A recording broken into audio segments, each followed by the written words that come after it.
بسم الله الرحمن الرحیم. السلام علیکم. دا رښتیا دی او زه ساجد ټکر یم. نن به په دوه درې اهم موضوعات خبرې کوو. یوه موضوع د پاکستان حوالې سره ده، خصوصا زموږ د صوبې خیبر پښتونخوا حوالې سره ده، بلکې دوه موضوعات دي، دوه مسلې دي.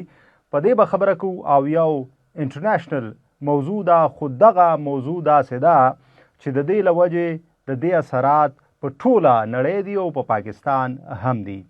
لومبی موضوع زموږ د بجټ ته، په دې به خبره کوو وفاقي بجټ کله امکان دی، او بیا زموږ د خیبر پښتونخوا په بجټ یو ځل بیا سیاسي بحث روان دی او پوښتنې ولاړېږي. دغه شانتې بیا د ټرمپ لخوا ځینې عجب بیانونه مخې ته راغلي دي، خو بهرحال دغه بیانونه ښکاري داسې چې حوصله افزا وي، ځکه چې دعوه یې کړې ده چې نور جنگ نه غواړي. همدغه شان په امریکا کې یو بل ډېر لوی پیشرفت شوی دی چې هغې د ټرمپ چې کوم اختیار دی هغه محدود کړی دی. نو په دې به هم خبره کوو، خو راځو اول بجټ ته.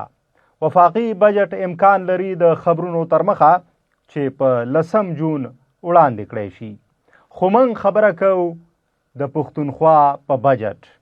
څنګه چې تیر کال په دې بجټ باندې په پښتونخوا کې ډېرې خبرې اترې شوې وې، تر گورنر رول پورې خبرې رسېدلې وې.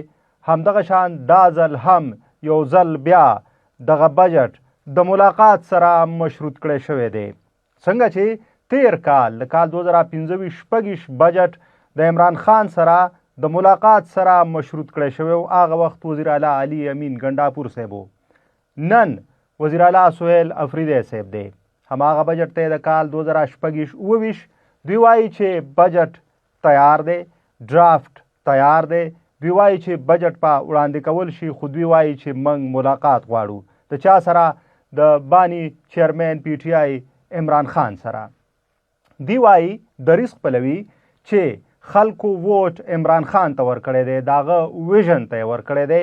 نو سهیل افریدي صاحب ویلي دي چې موږ غواړو چې په دې بجټ کې د عمران خان ویژن شامل وي.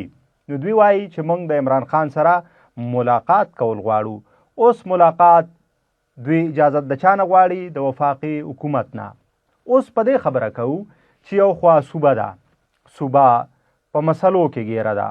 که موږ امنیت ته ګورو، امن و امان ته ګورو، که امن ته ګورو، که بدامنۍ ته ګورو، که بیا لوډ شیډینګ ته ګورو، او بیا دغه بجټ یو آئینی ذمواري وي د حکومت چې هغه راوړي چې کمې مسلې وي د هغې دپاره الوکیشنز وشي، پیسې په هغې کې مختص کړی شي، او چې په هغې ترقیاتي کارونه یو کو نورو مدونو کې چې کارونه پر مخ روان شي او صوبه روانه وي.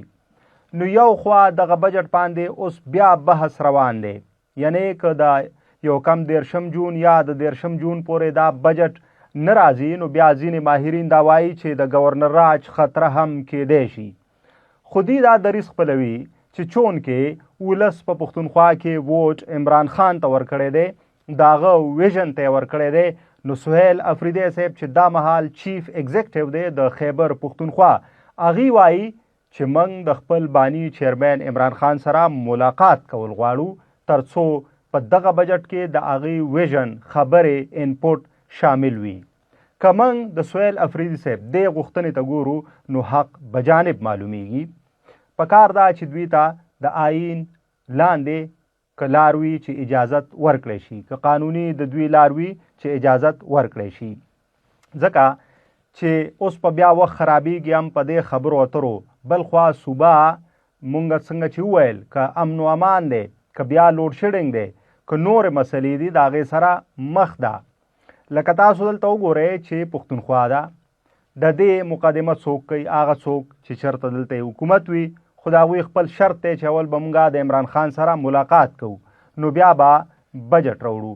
بل خوا وفاقي حکومت دی، د هغوی رویې ته که مونږ ګورو سړې سړې ښکاري.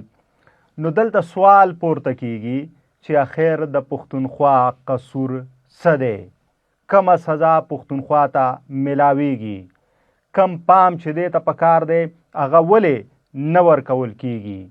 د امن و امان په مد کې چې کم ګامونه اخیستل پکار دي، د ترهګرۍ د مخنیوي لپاره چې کومې لارې چارې لټول پکار دي په هغې ولې پرمختګ نه کیږي که تاسو وګورئ څومره واقعات په دې پښتونخوا کې کیږي بې ګناه خلک معصومه خلک په هغې کې په نښه کیږي ولې سوال دا دی چې دغې طرف ته پام ولې نشته صرف صوبایي حکومت نه یادو د وفاقي حکومت نه هم کلکه ګیله ده چې ولې د هغوی دې طرف ته پام نشته بیا په داسې حالاتو کې د صوبې او د وفاق کوارډینیشن رابطه کاري ډېره زیاته ضروري وي هغه ولې نشته ذمهوار څوک دی سوال بیا هغه دی چې د پښتونخوا قصور څه دی اوس راځو ام د دې پښتونخوا یوې بلې مسلې ته لویه مسله ده د لوډ شیډینګ یو خوا دا دعوه کیږي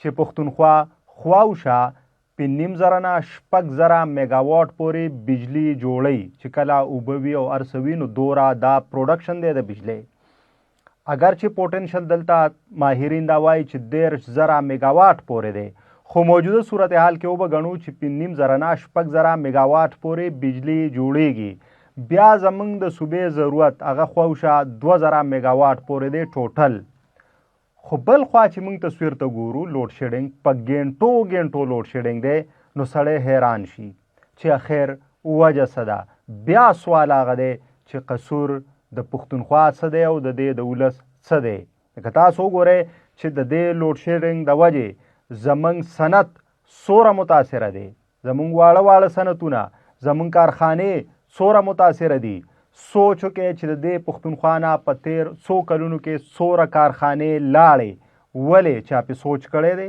ذمهوار څوک دي سوال به اوچتو دغه مقدمه به د دې غریبې او خوارې پښتونخوا ږدو چې ولې دلته چې موږ وایو زیرمې هم شته پوټنشل هم شته د بجلی دلته وسایل هم شته دلته موږ ګورو چې اوبه دي ډیمونه دي سیندونه دي بیا ماهرین دا وایي چې 13,000 خواوشا میگاواټ دلته پوټنشل دی دا صوبه قابلیت لري چې دوره بجلی جوړه کړي ماهرین دا وایي نو بیا د هغې نه کار ولې نه اخیستل کیږي سوال دا دی بیا ورسره چې دوره جنریشن دی د دې پښتونخوا د بجلی په مد کې نو دوره زیات لوډ شیډینګ ولې د دې تپوس په آخر څوک کوي لکه د دې دپاره بیا د صوبې او د وفاق ترمنځ رابطه کاري پکار ده که نه دغه سوال تاسو ته پرېږدو ځکه چې که یو خوا دا حکومتونه دي او د دوی خپل یو بل سره سیاسي مخالفتونه دي هر څه چې دي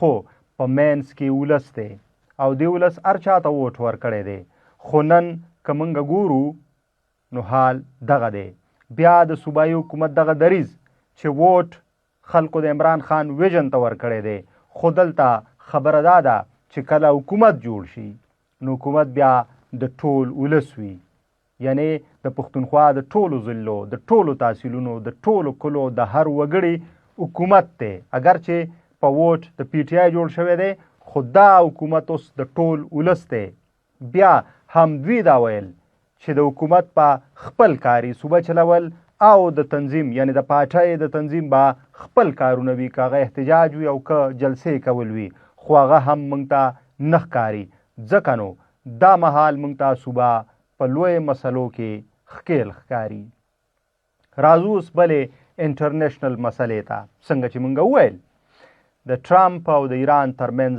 مسله د ټرمپ حوالې سره دوه خبرونه دي په یو خبر کې د ټرمپ د وزرو پرې کولو کوشش شوی دی او هغه کامیاب شوی دی دغه کوشش د امریکې په ایوان نمایندگان کې شوی دی ووټینګ شوی دی قرارداد راغلی دی چې د ټرمپ د ایران خلاف د جنگ چې کم اختیار دی هغه کمول شي د دې قرارداد په حق کې 215 سوټونه راغلي او په مخالفت کې 208 څلور ریپبلیکنز هم ډیموکریټس ته ووټ ورکړی یعنی ټرمپ ناکامه شوی دی او د دې قرارداد مطلب دا دی چې اوس په د کانګرس نه باقاعده اپروول اخیستل وي که د ایران خلاف نوره جګړه یا جنگ کول وي یعنی جنگ خاتمې طرف ته روان دی بله دا چې په 22 جون د لبنان او اسرائیل ترمنځ هم د مذاکرات امکان څرګند شوی دی. بله دا چې 13 ورځو کې ټرمپ نتنیاهو دګلی هم و چې ته نور واوړه چې موږ دا خبره راټوله کړو.